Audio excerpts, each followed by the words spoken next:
Hello दोस्तों, मैं सचिन अरोड़ा एक बार फिर से आप सभी लोगों का स्वागत करता हूं अरोड़ा एजुकेटर के इस ऑफिशियल यूट्यूब प्लेटफॉर्म पे। So I hope you all are doing great. आप सब बहुत बढ़िया होंगे। तो आज के सेशन में एक बार फिर से हम लोग यहां पर डिस्कस करेंगे best 20 questions SSC CGL mains. जिस तरीके के क्वेश्चन एग्जाम में पूछे जाते हैं, सेम वही लेवल के क्वेश्चन कंप्यूटर में डिस्कस किए जा रहे हैं। डे 1 में बेस्ट 20 क्वेश्चंस डिस्कस किए और आज है डे 2, जहां पर अगेन हमारा मकसद क्या है कि इन 20 क्वेश्चंस को पूरी तरीके से सही कर पाए और यहां पर एग्जाम में स्कोर कर पाए 60 में से 60। तो चलिए, कई बार आप लोग मुझसे कहते हैं कि सर पेपर का लेवल काफी टफ आता है। देखिए, अगर आप पढ़ते हैं तो आपको पेपर आसान लगता है, और आप नहीं पढ़ेंगे तो पेपर डिफिकल्ट लगेगा ही लगेगा। इसका मतलब कि पेपर डिफिकल्ट नहीं होता, ये हम लोग का पढ़ने का लेवल है जो उसे डिफिकल्ट और आसान बनाता है। क्योंकि वहीं एक ही पेपर को कुछ कैंडिडेट्स कहते हैं सर बहुत आसान लगा, और कुछ कहते हैं सर पता नहीं क्वेश्चन कहां से आ गए। तो इट मींस कि अगर हम बढ़िया लेवल से पढ़ेंगे और एग्जाम ओरिएंटेड पढ़ेंगे तो 60 में 60 स्कोर किया जा सकता है। तो चलिए देखते हैं आज के सेशन में आप कितना स्कोर करते हैं। Have a look guys. साथ ही साथ आपको यह भी बता दें कि अगर आप कॉन्सेप्ट वाइज पढ़ना चाहते हैं और चाहते हैं कि कुछ ऐसा पढ़ ले टॉपिक वाइज ताकि कुछ भी छूटे नहीं, एक सिस्टमैटिक मैनर में हर एक चीज हमें मिल जाए, जिससे कि एग्जाम का लेवल कितना भी टफ क्यों ना हो हम कर पाए। किसी दूसरी वीडियो को देखने की रिक्वायरमेंट ना हो, कोई पीडीएफ नहीं, कोई बुक नहीं, सिर्फ कोर्स में एनरोल करें और कोर्स में दिए गए स्टेप को पढ़ें। जितनी कोर्स में वीडियोस हैं उनको पढ़ें, जो पीडीएफ दी हुई है, जो मॉक टेस्ट दिया हुआ है यहां पर, इसको करें। ये सफिशिएंट है आपके एग्जाम को लेकर। किसी दूसरी जगह जाने की रिक्वायरमेंट नहीं है, क्योंकि ये कोर्स खुद में गारंटी है 100% स्कोर करने की। तो आप इस कोर्स से कनेक्ट हो सकते हैं। अगर आपको लग रहा है कि कंप्यूटर आपका वीकेस्ट है या कंप्यूटर में कम मार्क्स अगर आपके आते हैं, तो आप बिल्कुल इस कोर्स से कनेक्ट हो जाइएगा, जहां पे आप 100% स्कोर कर पाएंगे। इस कोर्स से कनेक्ट करने के लिए अरोड़ा एजुकेटर एप्लीकेशन को इंस्टॉल करिएगा गूगल प्ले स्टोर या iOS स्टोर की मदद से। और किसी भी कंफ्यूजन के रिगार्डिंग कोई डाउट है, कुछ कंफ्यूजन है, कुछ पूछना चाहते हैं, तो दिए गए नंबर पे व्हाट्सएप कर सकते हैं डायरेक्ट, और हमसे अपने सवालों को पूछ सकते हैं आप। तो चलिए आज के सेशन की शुरुआत करते हैं गाइस। प्रीवियस सेशन में एक क्वेश्चन मैंने आपसे पूछा था जिसका आंसर आपको देना था। क्वेश्चन क्या था? बहुत ही फेमस क्वेश्चन एसएससी का। Which peripheral port provides the fastest throughput to laser printer? कौन सा पेरिफेरल पोर्ट लेजर प्रिंटर को सबसे तेज थ्रूपुट प्रदान करता है? और ऑप्शंस थे RS-232, SCSI पैरेलल या सीरियल पोर्ट।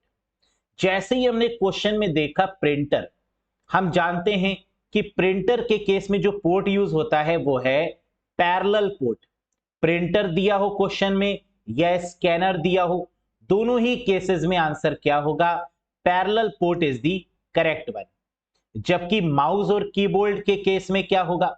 अगर यहां पर दिया होता माउस या कीबोर्ड, तो हम जानते हैं इस केस में आंसर होता सीरियल पोर्ट। क्लियर है? Very good. आज के सेशन का पहला क्वेश्चन आ चुका है, पढ़िए अच्छे से। Which is the connection oriented protocol? Connection oriented protocol कौन सी होती है? कनेक्शन ओरिएंटेड का मतलब क्या है? कनेक्शन ओरिएंटेड का मतलब है जैसे व्हाट्सएप। व्हाट्सएप पे क्या होता है कि आपने मुझे मैसेज किया, और जैसे ही मैं मैसेज को, या तो मुझे डिलीवर हो जाएगा या मैं रीड कर लूंगा। अगर मैसेज मुझे रिसीव हो गया और मेरा इंटरनेट ओपन है तो डबल टिक आ जाएंगे बन के। अगर मेरा नेट ओपन नहीं है तो सिंगल टिक आएगा। और अगर ये ब्लू टिक हो गया तो इसका मतलब मैंने उस मैसेज को पढ़ लिया है, रीड कर लिया है। तो इसके थ्रू आपको क्या पता चलता है कि जो भी हम मैसेज भेज रहे हैं, या तो वो सेंड हो गया या रीड हो गया, है ना, या तो वो रीड नहीं हुआ। इसका मतलब ये जो सर्विस है that is called connection oriented protocol, जहां पर आपको एक एक्नॉलेजमेंट मिल रहा है जहां पर आपको एक फीडबैक मिल रहा है, and this is called TCP. Transmission control protocol is called connection oriented protocol. समझ में आ गया? कनेक्शन ओरिएंटेड का मतलब एक फीडबैक मिलना, एक एक्नॉलेजमेंट मिलना, जब रिसीव हो जाएगा तभी वो काम आगे बढ़ेगा, दैट इज कॉल्ड टीसीपी। इसका मतलब टीसीपी एक ऐसी प्रोटोकॉल है जो गारंटी लेती है कि आपका मैसेज सेंड होगा ही होगा। तो ये जो प्रोटोकॉल है that is called TCP, transmission control protocol. अब आपके मन में आएगा कि सर ट्रांसपोर्ट लेयर पर दो प्रोटोकॉल्स काम करती हैं, एक टीसीपी है, एक यूडीपी है। टीसीपी का ठीक उल्टा काम करती है यूडीपी, जिसे यूजर डेटाग्राम प्रोटोकॉल के नाम से जानते हैं। Very very important, UDP connection less है जबकि टीसीपी कनेक्शन ओरिएंटेड है। कनेक्शन लेस का मतलब क्या है? आप जरा इन दोनों वीडियोस को देखिए जो आपके सामने चल रही है। टीसीपी में क्या हो रहा है? कनेक्शन ओरिएंटेड है, यानी जैसे ही मैसेज गया एक टिक बन के आ गया, इसका मतलब कि ये मैसेज सक्सेसफुली डिलीवर हो चुका है, ये आपको पता चल गया, एक्नॉलेजमेंट हो गया। जबकि यूडीपी केस को अगर आप ध्यान से देखेंगे तो आपको लग रहा है मैसेज खाली जा रहे हैं, इसका फीडबैक नहीं मिल रहा, इसका एक्नॉलेजमेंट नहीं मिल रहा, कहीं पर यह पुष्टि नहीं हो रही है कि मैसेज रिसीव हुआ या नहीं। तो मैसेज रिसीव हुआ या नहीं इसकी कोई गारंटी नहीं, कोई श्योरिटी नहीं, दैट इज कॉल्ड यूडीपी। अब यूडीपी कहां काम करती है? जब हम लोग फोन कॉल्स पे बात कर रहे होते हैं या वीडियो कॉन्फ्रेंसिंग कर रहे होते हैं या लाइव कनेक्टिविटी कर रहे होते हैं, वहां पर जो प्रोटोकॉल काम करती है दैट इज यूडीपी। क्योंकि आप लोग कई बार देखते हैं लाइव स्ट्रीमिंग में कई बार वीडियो रुक जाती है, नहीं चलती है, या जब आप किसी से लाइव बातें कर रहे होते हैं सिस्टम के थ्रू, तो भी आप देखते हैं कि कई बार मैसेज या पैकेट्स ड्रॉप हो जाया करते हैं, कनेक्टिविटी में इशू आ जाया करता है। तो ये है आपकी यूडीपी जो कनेक्शन लेस है, और ये है आपकी टीसीपी जो कनेक्शन ओरिएंटेड है। उम्मीद है आपको दोनों के कॉन्सेप्ट समझ में आ गए होंगे। Very good. Next question guys, which memory uses the concept of tracks and sector? कौन सी मेमोरी ट्रैक और सेक्टर की अवधारणा का उपयोग करती है? ऐसी कौन सी कंप्यूटर मेमोरी है जिसमें ट्रैक और सेक्टर के बारे में डिस्कशन किया गया है? एस रैम यानी static RAM, hard disk, D RAM यानी डायनेमिक रैम, या मैग्नेटिक टेप? क्या होगा इसका करेक्ट आंसर? ट्रैक और सेक्टर, जब भी हम बात करते हैं फ्लॉपी डिस्क की या जब भी हम बात करते हैं हार्ड डिस्क की, तो हार्ड डिस्क या फ्लॉपी डिस्क को डिवाइड किया जाता है ट्रैक और सेक्टर में। तो आंसर क्या होगा in the given options? Hard disk is the correct answer. अब अगर हार्ड डिस्क की बात करें तो आप जानते हैं ये एक सेकेंडरी मेमोरी है जिसे टर्शरी मेमोरी के नाम से भी जानते हैं, या कई बार ऑक्सिलरी मेमोरी भी बोल देते हैं हार्ड डिस्क को, जहां पर हमारा डेटा स्टोर किया जाता है। हार्ड डिस्क की बात करें तो हार्ड डिस्क की वो जगह जहां पर डेटा एक्चुअली में रहता है दैट इज कॉल्ड सेक्टर। और ये क्वेश्चन भी कई बार एग्जाम में पूछा गया है कि हार्ड डिस्क में जहां पर डेटा स्टोर किया जाता है उसे क्या बोलते हैं? तो दैट इज कॉल्ड सेक्टर में डेटा को स्टोर किया जाता है। और मुझे बताइए, हार्ड डिस्क में ट्रैक और सेक्टर में डिवाइड करना या हार्ड डिस्क में डेटा को ट्रैक और सेक्टर में डिवाइड करना क्या कहलाता है? यह क्वेश्चन भी काफी इंपॉर्टेंट है। आंसर है this is called formatting. Formatting का मतलब dividing the data into track and sector in the hard disk is called formatting.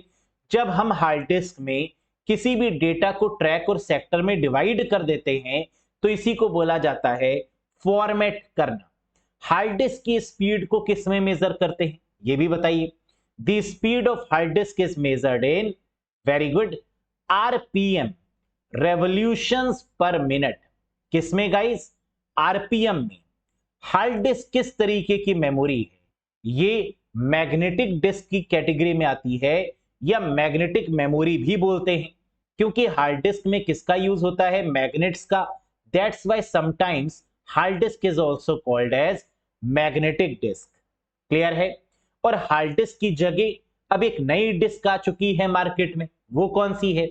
Very good, that is called SSD, solid state drive, जिसने hard disk को replace कर दिया है, that is called SSD। क्योंकि SSD क्या है?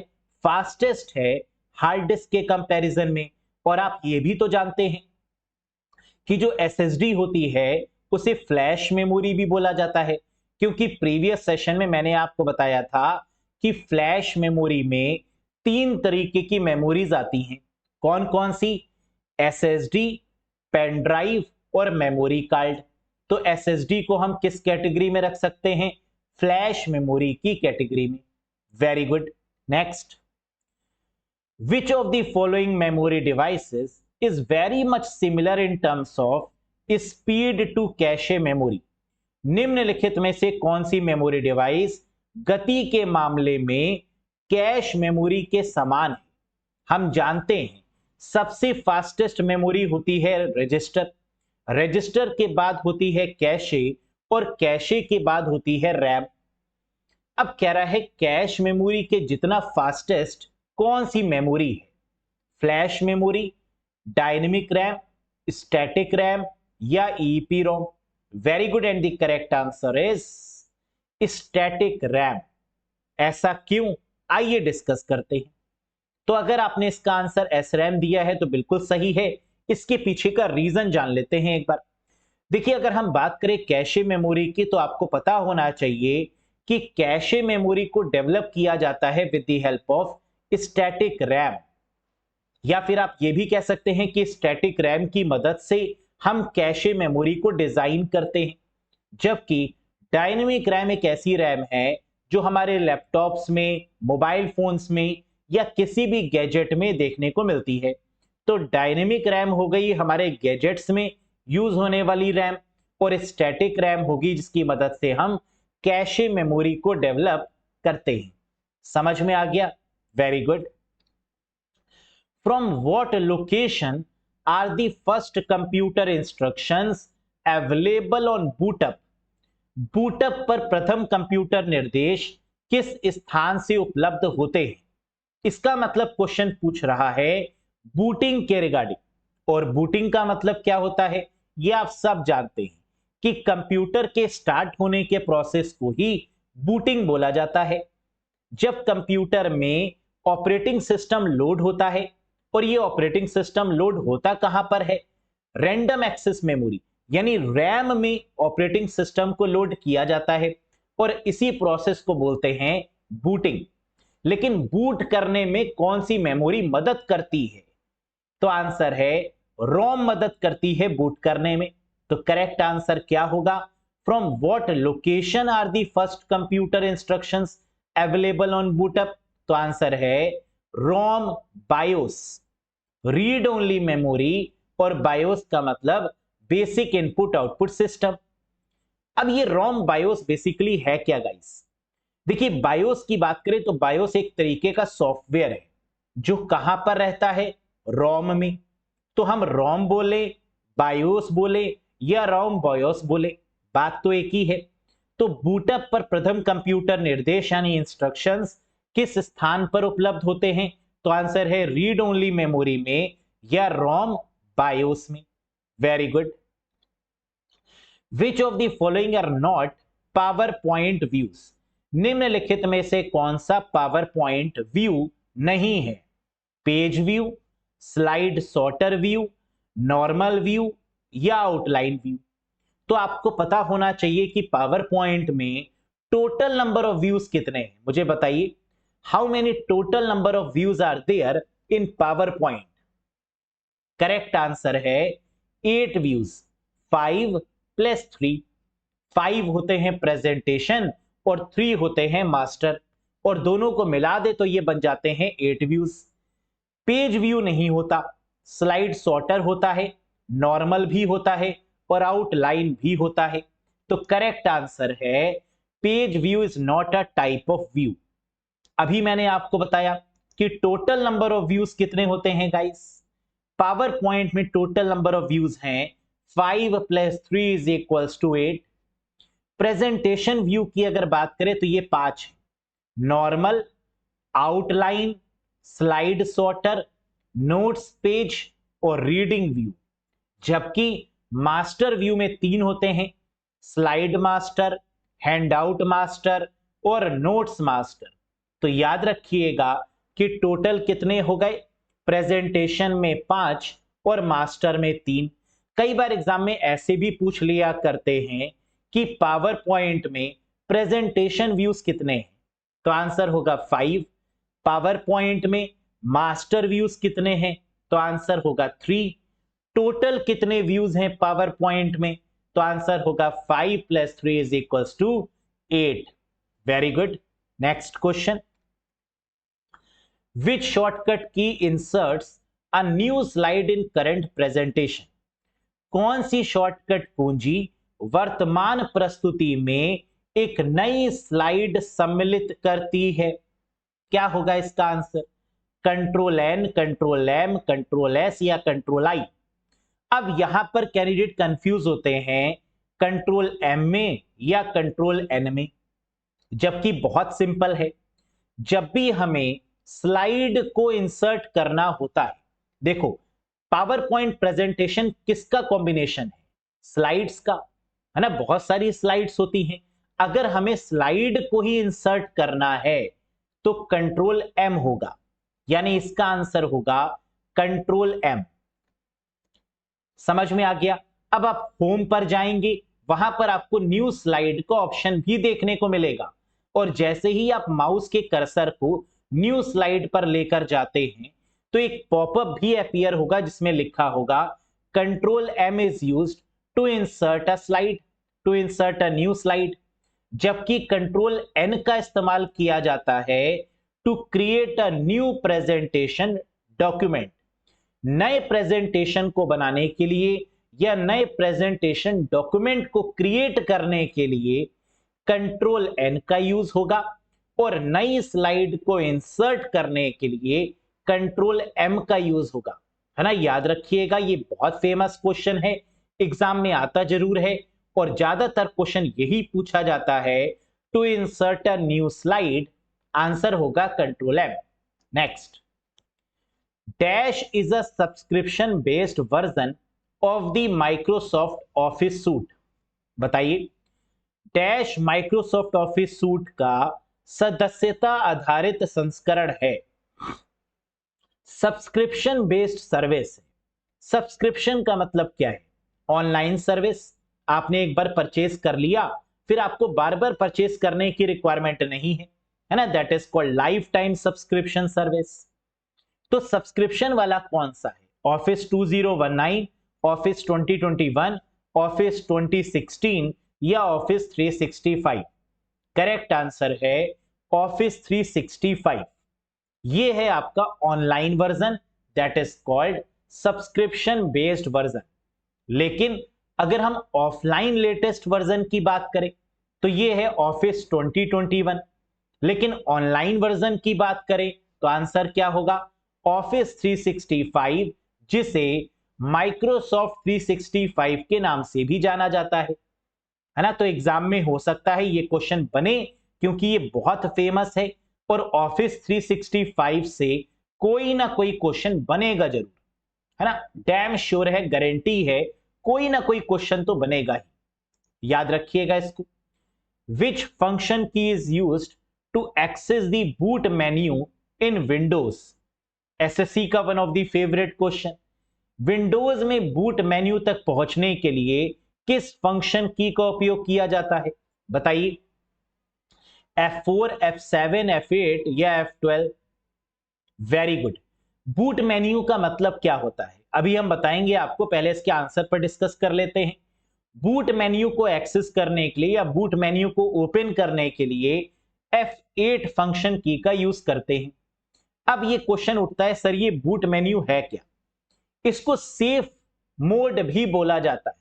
कई बार क्या होता है कि जब हम कंप्यूटर में काम कर रहे होते हैं तो या तो सिस्टम ऑन नहीं होता, नंबर 1, या ऑन हो जाता है वो सही से ऑपरेट नहीं करता है, कुछ ड्राइवर्स मिसिंग हो जाते हैं, कुछ इंटरनल सॉफ्टवेयर्स सही से काम नहीं करते, तो इस केस में हम क्या करते हैं, जिस समय कंप्यूटर बूट हो रहा होता है, यानी जिस समय कंप्यूटर ऑन हो रहा होता है, उस समय F8 की को प्रेस करते हैं, तो कंप्यूटर ऑटोमेटिकली किस में आ जाता है, सेफ मोड में। और सेफ मोड में आकर ये खुद अपने आप को रिकवर कर लेता है, यानी जो भी प्रॉब्लम्स कंप्यूटर में होती हैं ये सेल्फ डायग्नोस करता है, खुद उन प्रॉब्लम्स को रिजॉल्व करने की कोशिश करता है, और 99% तक ये सक्सेसफुल है अपनी प्रॉब्लम्स को, ड्राइवर्स को अपडेट करने के लिए या किसी भी तरीके की ट्रबल शूटिंग करने के लिए। Very good. Next, how many pins in PS2 port have? PS2 port में कुल कितनी पिन्स होती हैं, बताइए। 2 पिन्स, 4 पिन्स, 8 पिन्स या 6 पिन्स? अब PS2 पोर्ट भी SSC का फेवरेट क्वेश्चन है। देखिए, PS2 पोर्ट की बात करें तो आपको यह बात पता होनी चाहिए कि पहले के समय में अगर हमें कंप्यूटर के साथ में माउस या कीबोर्ड को कनेक्ट करना होता था, तो हम जिस पोर्ट का यूज करते थे वो था PS2 पोर्ट। लेकिन आज के समय में हम PS2 पोर्ट का यूज नहीं करते। क्यों सर? क्योंकि आज के समय में PS2 पोर्ट को रिप्लेस कर दिया है USB पोर्ट ने, है ना, यूनिवर्सल सीरियल बस पोर्ट ने। लेकिन पहले जो पोर्ट यूज होते थे गोल गोल वाले, that is called PS2 port. अब PS2 पोर्ट की बात करें तो ये पोर्ट किसने बनाया है ना? सबसे पहले तो आपको यह पता होना चाहिए कि PS2 पोर्ट को बनाया किसने है। आंसर है IBM के द्वारा इस पोर्ट को बनाया गया था। किसके द्वारा? International business machine, IBM company के द्वारा। और PS2 पोर्ट में टोटल नंबर ऑफ पिन्स कितनी होती हैं? द आंसर इज 6 पिन, 2 ऊपर, 2 नीचे और 2 लेफ्ट साइड में, यानी टोटल कितनी हो गई guys? 6 pin is the correct answer. देखिए, एक माउस के लिए है, एक कीबोर्ड के लिए है, और दोनों में अगर आप पिन्स देखेंगे तो कितनी है? 2 ऊपर दी हुई हैं, 2 थोड़ी नीचे हैं और 2 लेफ्ट साइड में आपको देखने को मिल रही हैं। तो टोटल नंबर ऑफ पिन्स कितनी हो गई गाइस? 6 पिन्स। PS2 तो बहुत फेवरेट है, यहां से हर बार कोई ना कोई क्वेश्चन जरूर आता है। तो यह भी याद रखिएगा कि PS2 पोर्ट ये किस कंपनी ने डेवलप किया है, तो आंसर है IBM ने। Very good. PS2 port is also called S, ये भी बताइए कि PS2 पोर्ट को किस नाम से जाना जाता है? DVN plug, DIN plug, input plug या राउंड प्लग? क्या होगा इसका करेक्ट आंसर? Very good. अगर आपने PS2 पोर्ट को डिटेल में पढ़ा हुआ है तो आप जानते होंगे कि PS2 पोर्ट को DIN प्लग के नाम से भी जानते हैं। DIN प्लग यानी second is the correct answer. अब यहां पर PS2 की फुल फॉर्म क्या है ना, ये भी एक क्वेश्चन बन सकता है जो कि आता है। तो PS2 की फुल फॉर्म है पर्सनल सिस्टम 2। PS का मतलब क्या है गाइस? पर्सनल सिस्टम, और 2 मतलब 2। पर्सनल सिस्टम 2 का मतलब है जो माउस में भी यूज हो और कीबोर्ड में भी, तो दोनों के लिए यूज किया जाता है ना PS2 का मतलब। तो माउस एंड कीबोर्ड मतलब 2 डिवाइसेस, है ना, that is called PS2, personal system 2। अब ये DIN का मतलब क्या है? PS2 पोर्ट को कई बार DIN प्लग के नाम से भी जानते हैं। क्यों? क्योंकि ये जो स्टैंडर्ड दिया गया था PS2 का, ये स्टैंडर्ड जिसने दिया था दैट इज कॉल्ड DIN, और DIN की फुल फॉर्म है Deutsch institute for Normung, that is called DIN। आप कहेंगे सर ये कैसा नाम है? ये नाम नहीं है, ये एक स्टैंडर्ड है बेसिकली। और यहां पर आप कहेंगे सर इंस्टीट्यूट की स्पेलिंग गलत है, फॉर की स्पेलिंग गलत है। बिल्कुल नहीं, ये एक स्टैंडर्ड है, लिखने का तरीका है और इसको ऐसे ही लिखा जाता है, क्योंकि अमेरिका में ज्यादातर चीजें थोड़ी शॉर्ट कर दी जाती हैं।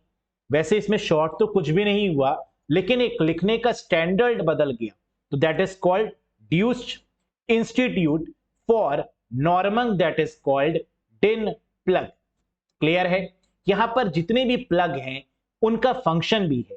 जैसे पहला जो आपका पोर्ट है, पोर्ट में जो पहला प्लग है वो डेटा है, दूसरा यूज किया जाता है फॉर नॉट इंप्लीमेंटेड पर्पस, तीसरा ग्राउंड के लिए यूज किया जाता है, फोर्थ वोल्ट के लिए यूज किया जाता है, फिफ्थ क्लॉक के लिए, और सिक्स्थ वाली जो आपकी पिन है वो नॉट इंप्लीमेंटेड रहती है।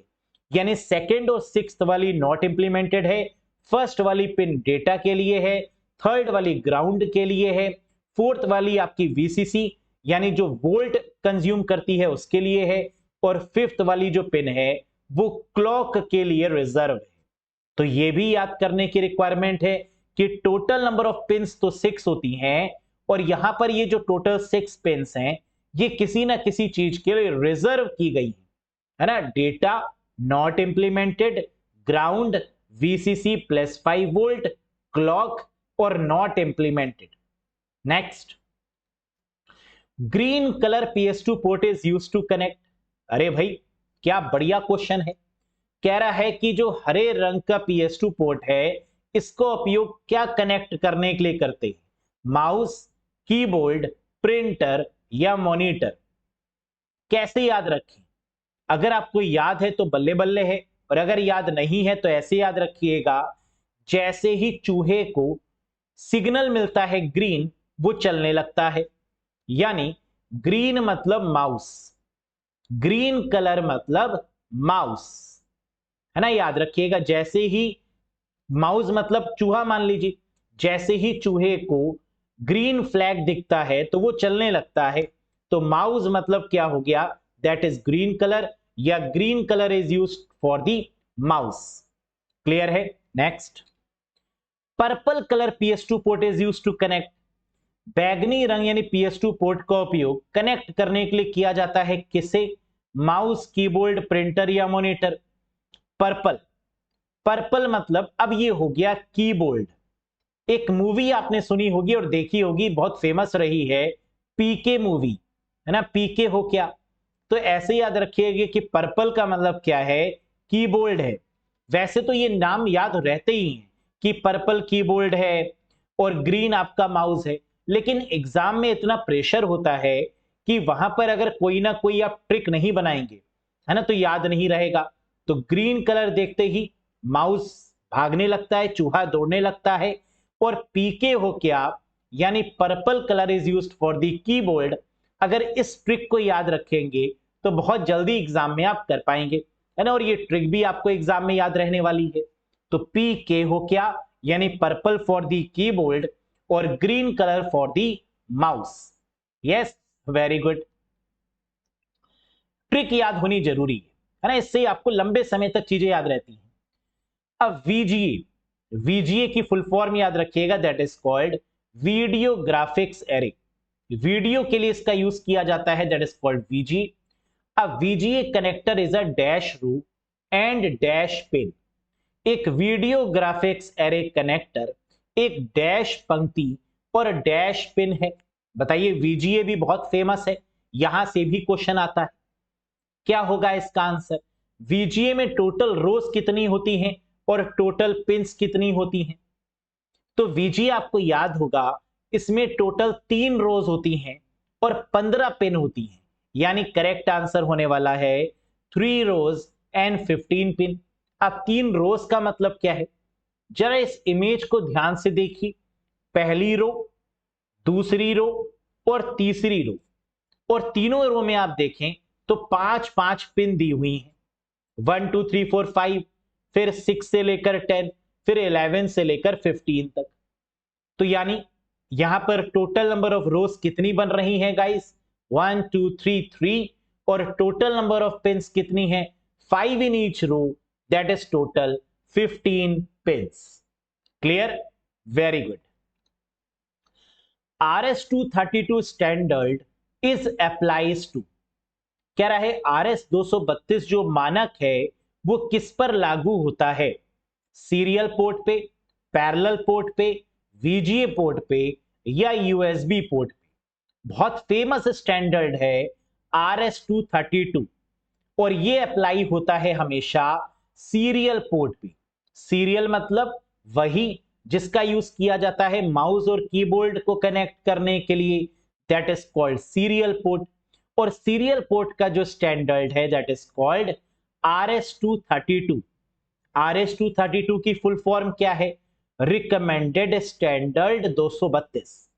आर फॉर रिकमेंडेड, जो रिकमेंड किया गया है, एस का मतलब स्टैंडर्ड, और ये जो स्टैंडर्ड है that is called 232 standard, that is called serial port. Clear? Very good. Dash type of connector is used to connect the modem with the telephone line. मिल जाना चाहिए आंसर। मॉडेम को टेलीफोन लाइन से जोड़ने के लिए dash प्रकार के कनेक्टर का उपयोग किया जाता है। क्या होगा answer? RJ45 connector, RJ11 connector, COM1 या नन ऑफ दी अबव। अब जैसे ही आपने देखा टेलीफोन लाइंस, टेलीफोन लाइन में जो डिवाइस यूज होती है वो है मॉडेम, बिल्कुल सही। और यहां पर जो कनेक्टर यूज होता है टेलीफोन लाइंस के केस में या मॉडेम के केस में ये है RJ11 कनेक्टर। कौन सा गाइस? RJ11, यानी करेक्ट आंसर हो गया रजिस्टर्ड जैक 11। अब RJ45 का यूज किस में होता है? LAN cable, local area network cable या ईथरनेट केबल की बात करेंगे, या लैन केबल की बात करेंगे, या फिर ट्विस्टेड पेयर केबल की बात करेंगे। तो इन तीनों ही केसेस में आंसर क्या होगा? RJ45। कौन कौन से तीन case? Local area network cable जिसे लैन केबल बोलते हैं, ईथरनेट केबल या फिर ट्विस्टेड पेयर केबल। ये तीनों एक ही केबल्स होती हैं और इन तीनों में हम बात करें तो किसका यूज होगा गाइस? RJ45 कनेक्टर का। RJ11 की यहां पर बात करें तो फुल फॉर्म है रजिस्टर्ड जैक 11, और RJ11 कितनी पिंस का होता है ये भी याद रखिएगा, दैट इज 6 पिन कनेक्टर। ये कितने पिन का कनेक्टर है? 6 पिन का कनेक्टर है। Next, one of the following is not used to connect a wired printer. Wired printer को कनेक्ट करने के लिए निम्नलिखित में से किसी एक का उपयोग नहीं किया जाता है। बताइए।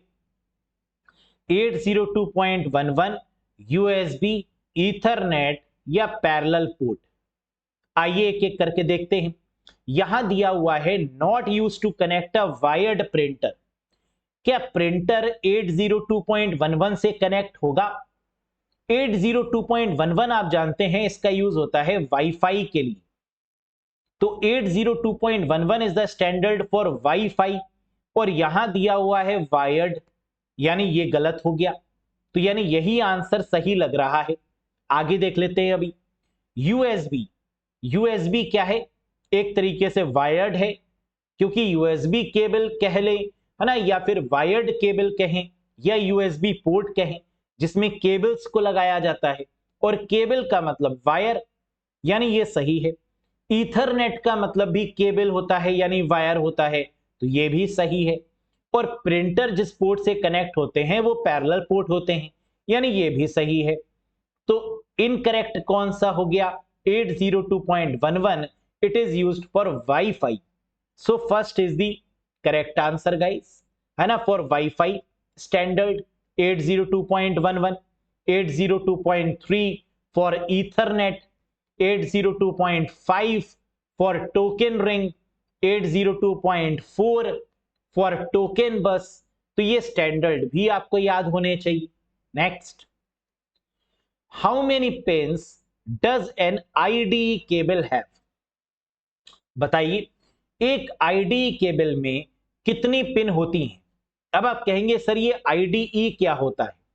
आपने सुना होगा कि जो हार्ड डिस्क होती है वो किसी केबल से कनेक्टेड होती है, और हार्ड डिस्क जिस केबल से कनेक्टेड होती है उसे या तो साटा केबल बोलते हैं या पाटा केबल बोलते हैं, है ना। आपने सुना होगा साटा और पाटा नाम। तो आईडीई का दूसरा नाम क्या है? पाटा केबल है। आईडीई बोले या इंटीग्रेटेड ड्राइव इलेक्ट्रॉनिक्स बोले या पाटा केबल बोले, बात एक ही है।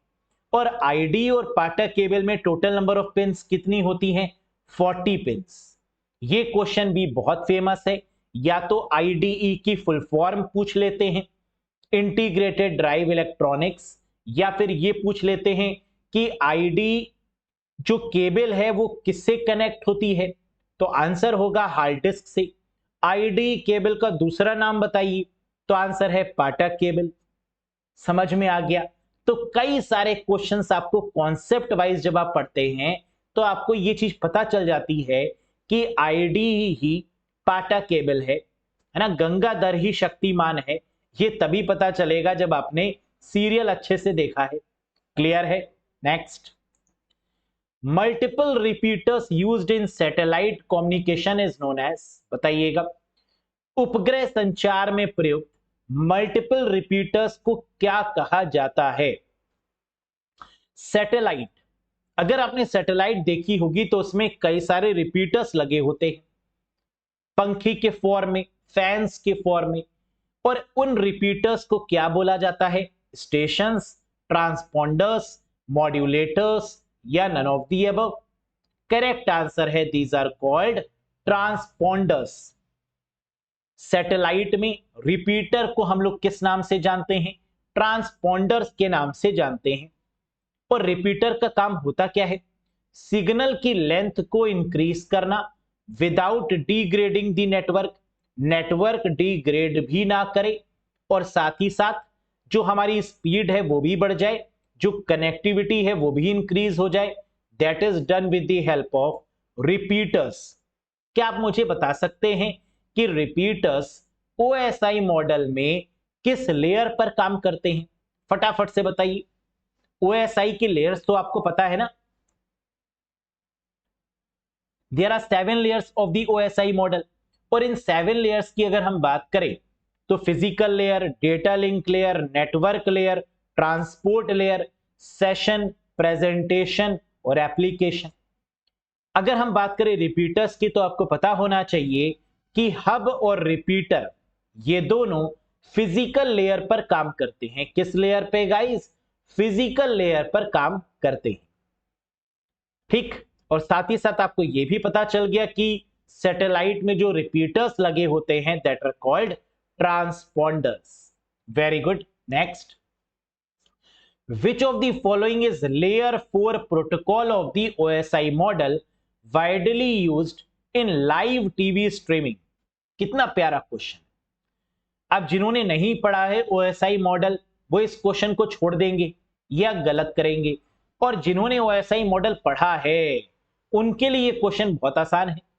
निम्नलिखित में से कौन सा OSI मॉडल का लेयर 4 प्रोटोकॉल है जो लाइव टीवी स्ट्रीमिंग में व्यापक रूप से उपयोग किया जाता है? अभी अभी मैंने आपको बताया भी है थोड़ी देर पहले, इसका आंसर बताइए। Very good. हम जानते हैं OSI मॉडल में लेयर 4 होती है कौन सी? Transport layer. और ट्रांसपोर्ट लेयर में दो ही प्रोटोकॉल काम करती हैं, एक टीसीपी और एक UDP. TCP transmission control protocol है जो कनेक्शन ओरिएंटेड है। यूडीपी आपकी यूजर डेटाग्राम प्रोटोकॉल है जो कनेक्शन लेस है। और अभी मैंने आपको बताया था कि लाइव स्ट्रीमिंग के लिए हमेशा यूडीपी का यूज किया जाता है, जो गारंटी नहीं लेती, होती तो बहुत फास्ट है लेकिन गारंटी नहीं लेती कि डेटा पहुंचेगा या नहीं, तो that is called UDP, user datagram protocol. समझ में आया? टीसीपी श्योरिटी लेती है कि डेटा पहुंचेगा, है ना, क्योंकि वो कनेक्शन ओरिएंटेड है, रिलायबल है, जबकि यूडीपी गारंटी नहीं लेती क्योंकि ये कनेक्शन लेस है ना, लाइव स्ट्रीमिंग में यूज की जाती है। Very good. Which of the following services uses both TCP and UDP connection? Again very very famous question. निम्नलिखित में से कौन सी सेवा टीसीपी और यूडीपी कनेक्शन दोनों का उपयोग करती है? FTP, telnet, DNS, SMTP. TCP और यूडीपी कनेक्शन दोनों का यूज कौन सी प्रोटोकॉल करती है? अब एक एक करके बात करते हैं। एफटीपी का यूज किया जाता है फाइल को ट्रांसफर करने के लिए, मतलब अपलोडिंग और डाउनलोडिंग करने के लिए, तो ये तो होगा नहीं। टेलनेट का यूज किया जाता है रिमोट कनेक्शन के लिए, मैं यहां से बैठकर आपके मोबाइल, आपके कंप्यूटर को ऑपरेट कर सकता हूं with the help of telnet services, ये भी नहीं होगा टीसीपी और यूडीपी के केस में। डीएनएस क्या है?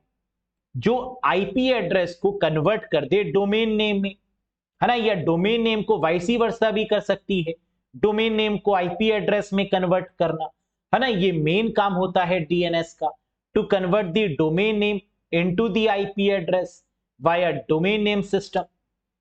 एसएमटीपी ये है correct answer. Simple mail transfer protocol uses both TCP and UDP connection.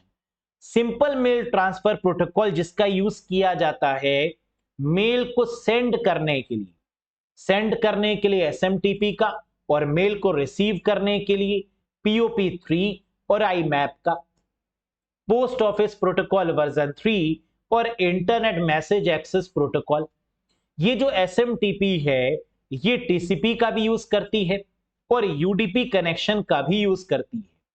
कई बार टीसीपी कनेक्शन के थ्रू मैसेज को एक्नॉलेज करती है और कई बार यूडीपी कनेक्शन का यूज करती है जब हम स्पैम कर रहे होते हैं, है ना, तब यूडीपी का यूज करती है। तो बोथ टीसीपी एंड यूडीपी का यूज करती है एसएमटीपी, इसको याद रखिएगा। वही एग्जाम में यह भी क्वेश्चन आता है कि एसएमटीपी का पोर्ट नंबर क्या है, तो आंसर है 25, और एफटीपी का पोर्ट नंबर क्या है, तो आंसर है 21। इन दोनों में से भी कोई एक पोर्ट नंबर एग्जाम में जरूर देखने को मिलता है। तो एसएमटीपी 25 और एफटीपी 21। क्लियर है? इसी के साथ 20 क्वेश्चंस फिनिश होते हैं। आउट ऑफ 20 आपने कितने क्वेश्चन सही किए मुझे बताइएगा। आउट ऑफ 60 आपके कितने मार्क्स बने इस सेशन में मुझे कमेंट करके जरूर बताइएगा। और साथ ही साथ ये रहा question of the day. The following will not be affected when the virus enter your computer. बताइएगा मुझे कमेंट करके, जब वायरस आपके कंप्यूटर में प्रवेश करेगा तो निम्नलिखित प्रभावित नहीं होंगी। अगर वायरस आपके कंप्यूटर में आ गया तो वो किस पर इंपैक्ट नहीं डालता है, क्या प्रभावित नहीं करता है? सिस्टम की files, hard disk, boot sector या एसएमपीएस? क्या होगा इसका करेक्ट आंसर? अगर आपको पता है तो बिल्कुल कमेंट करके मुझे बताइएगा। कैसा लगा गाइस आज का सेशन? पसंद आया हो तो एक बार लाइक करिएगा, चैनल पर नए हो तो सब्सक्राइब करिएगा, और साथ ही साथ अगर आपको लग रहा है कि कंप्यूटर आपका स्कोरिंग सब्जेक्ट नहीं है या कंप्यूटर में आपके मार्क्स कम हो सकते हैं, तो आपको क्या करना है? आपको एक हफ्ता या 4 से 5 दिन लगातार कंप्यूटर को देने हैं, बस ये करना है। यानी आप एक दिन में मैक्सिमम कितना पढ़ सकते हैं? 8-10 घंटे अगर पढ़ सकते हैं, है ना, तो बिल्कुल पूरे तरीके से डेडिकेटेड फॉर्म में 4 से 5 दिन निकाल लीजिए, जिसमें सिर्फ कंप्यूटर पढ़िए, कोर्स से एनरोल हो जाइए, वीडियोस को देखिए, पीडीएफ से रिवाइज करिए, 7 दिन में कंप्यूटर खत्म करके रख दीजिए। फिर डेली बेसिस पर जब आपको टाइम मिले तो रिवीजन करते रहिए। बस एग्जाम तक सिर्फ रिवीजन होना चाहिए, यही स्ट्रेटजी आपको फॉलो करनी चाहिए, है ना। क्योंकि ऐसा क्या होगा ना कि जब तक आप इस सब्जेक्ट को कंप्लीट नहीं करेंगे तब तक कॉन्फिडेंस नहीं आएगा, लगेगा पता नहीं कहां से पूछ रहे हैं, पता नहीं एग्जाम में कहां से पूछ ले। और एक बार पढ़ लेने से काम नहीं बनता, जब तक आप मल्टीपल रिवीजन नहीं कर लेते हैं एग्जाम तक, तब तक ये श्योरिटी नहीं होगी, तब तक कॉन्फिडेंस फील नहीं होगा। और कॉन्फिडेंस फील करने के लिए आपके पास में एक मजबूत स्टफ का होना जरूरी है। ज्वाइन कर सकते हैं आप इस कोर्स से, और पूरा डेडिकेटेड दीजिए आप 4 से 5 दिन, बस फिर रख दीजिए कंप्यूटर, फिर प्रैक्टिस करिए डेली बेसिस पर, दैट्स इट, है ना। फिर तो आप डेली 1 घंटा भी दे देंगे तो भी मोर देन सफिशिएंट है। 45 मिनट्स डेली दे दीजिए एक बार तैयारी करने के बाद, सफिशिएंट है। रिवीजन ही तो करना है फिर, है ना, पीडीएफ से सिर्फ पढ़ना ही तो है फिर, that's it. Arora educator application को इंस्टॉल कर लीजिएगा। अगर बैच से कनेक्ट होना है तो किसी भी कंफ्यूजन के रिगार्डिंग दिए गए नंबर पे व्हाट्सएप भी कर सकते हैं। कैसा लगा आपको ये सेशन एक बार कमेंट करके जरूर बताइएगा। बहुत जल्द मिलेंगे नेक्स्ट सेशन में अगेन बेस्ट 20 क्वेश्चंस के साथ। Till then bye bye and take care guys, thank you very much.